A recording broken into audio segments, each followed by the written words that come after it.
কাজী নজরুল ইসলাম সম্পর্কে দু চারটি কথা বলার সুযোগ পেয়ে নিজেকে ধন্য মনে করছি।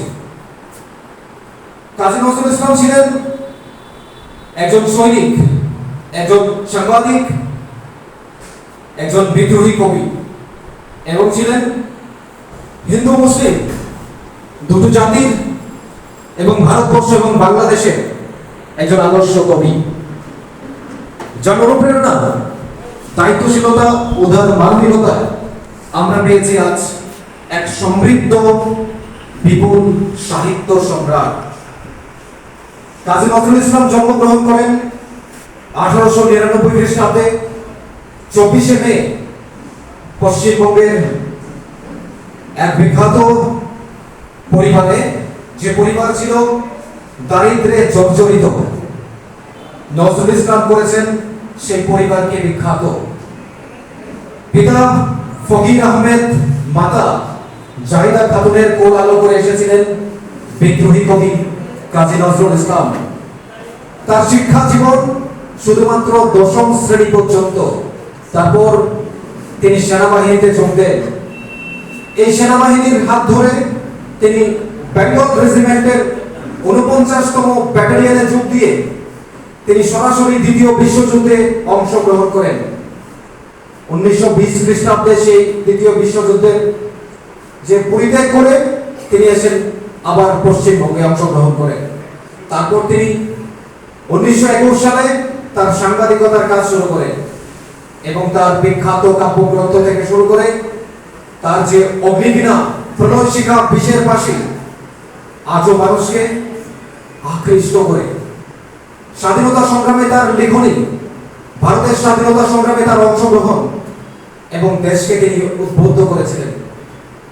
তিনি তার একটি কবিতার লাইনে বলেছিলেন, দুর্গমুখী বিকান্তার ওপর দোস্তর বারবার লঙ্ঘিত হবে রাত্রে নিশীথে যাত্রীরা হুঁশিয়ার। ব্রিটিশদের বুকে কাঁপন ধরিয়েছিলেন কাজী নজরুল ইসলাম তার এই বিখ্যাত লেখনীতে। তার অগ্নিবীণা, বিষরপাশি, প্রণয় শিখা ব্রিটিশরা নিষিদ্ধ করেছিল। তার স্ত্রী একজন হিন্দু নারী। তিনি আশালতা সেনকে বিয়ে করেছিলেন। পরবর্তীতে তিনি নাম পরিবর্তন করে প্রমীলা দেবী নাম রেখেছিলেন। 1939 খ্রিস্টাব্দে তার স্ত্রী অসুস্থ হয়ে পড়লে তার যে বিখ্যাত লেখনী তিনি মাত্র 400 টাকায় বিক্রি করেছিলেন। তারপর অনেক কাব্যগ্রন্থ এখনো খুঁজে পাওয়া যায়নি। 1941 খ্রিস্টাব্দে স্টিভ ডিসিজ নামে রোগে আক্রান্ত কাজী নজরুল ইসলাম হারিয়ে ফেলেন বাকশক্তি। তার লেখা বন্ধ হয়ে যায়। ভারত সরকার তাকে পাঠায় জার্মানি, ভিয়েনাতে। সেখান থেকে ডক্টররা জানিয়ে দেয় কখনো ভালো হবে না। 1962 সালে তার স্ত্রী পরলোক গমন করেন। তারপর শুধুই একা হয়ে পড়েন কাজী নজরুল ইসলাম। তিনি লিখেছিলেন তার লেখনীতে, মোরা এক বৃন্দে দুটি কুসুম, হিন্দু মুসলমান, মুসলিম তার নয়ন মরি, হিন্দু তাহার প্রাণ।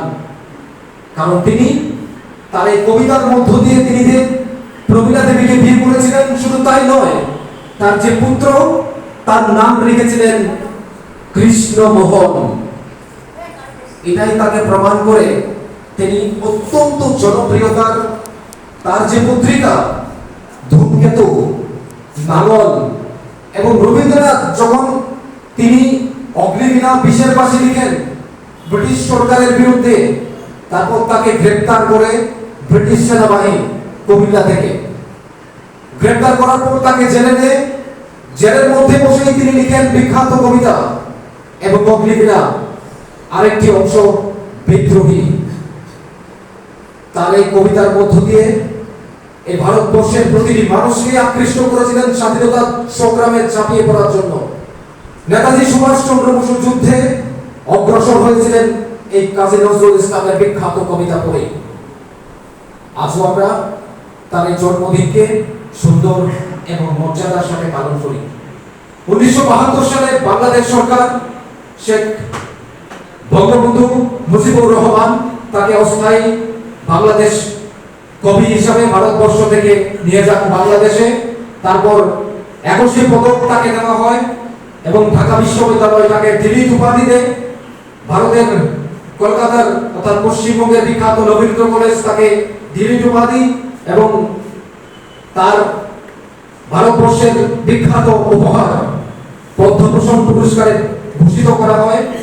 1976 সালে 29 আগস্ট তিনি পরলোক গমন করেন, অর্থাৎ এই পৃথিবী থেকে চিরবিদায় নেন।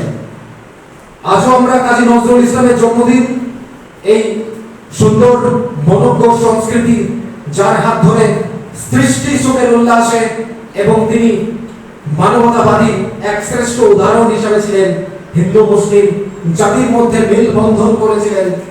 আজও ভারতবর্ষের এবং বাংলাদেশের বুকে দুটি বৃক্ষ আছে, যে দুটি বৃক্ষ, এক বৃক্ষ রবীন্দ্র আর এক বৃক্ষ নজরুল। আজও তাদের স্মৃতি বিজড়িত এই ভারত এবং এই বাংলার সম্ভার। আজকের এই শুভ দিনে, শুভ মুহূর্তে, অর্থাৎ অল ত্রিপুরা ব্লাইন্ড কমিটির মাধ্যমে আয়োজিত এই গুরুত্বপূর্ণ অনুষ্ঠানে উপস্থিত সবাইকে আন্তরিক ধন্যবাদ জানাই এবং ছোট বড় প্রত্যেকে যারা উপস্থিত আছেন, কাজী নজরুল ইসলামের জন্মদিনে আপনারা উপস্থিত থেকেছেন এবং নজরুল ইসলামের জন্মদিন আমরা সার্থকভাবে পালন করতে পেরে দুটি কথা বলার সুযোগ পেয়ে আমি নিজেকে ধন্য মনে করছি এবং আজকের এই গুরুত্বপূর্ণ মুহূর্তে আপনাদের সবাইকে আন্তরিক ধন্যবাদ জানাই। সবাইকে নমস্কার।